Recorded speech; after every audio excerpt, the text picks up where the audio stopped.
The Saturn IB was composed of two stages that could carry a fully fueled lunar module and a partially fueled Apollo spacecraft to LEO, or low Earth orbit. However, in my opinion, its most notable contribution was that it carried the S-4B stage, which was later modified to be used as the third stage on the Saturn V.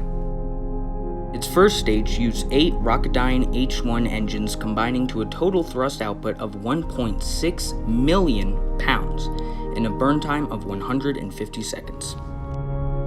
Second stage, the S-4B, used a single Rocketdyne J-2 engine which produced about 200,000 pounds of thrust. 4, 3, 2, we have ignition. Liftoff, we have liftoff.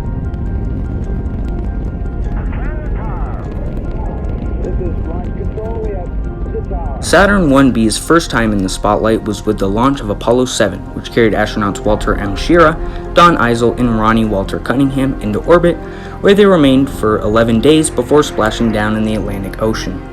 However, pre-flight, several complications occurred, damaging the reputation of NASA, the first of which was the tragedy of Apollo 1, in which 3 astronauts lost their lives due to a fatal design flaw that resulted in a cabin fire.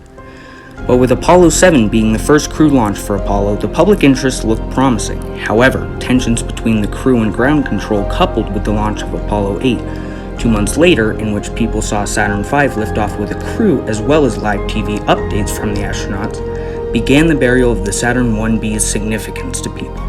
The final uses for the Saturn IB was for the Skylab and Apollo-Soyuz missions, but with the end of the Apollo era, public interest in spaceflight was diminishing, and it would remain that way until the first space shuttle launch in 1981.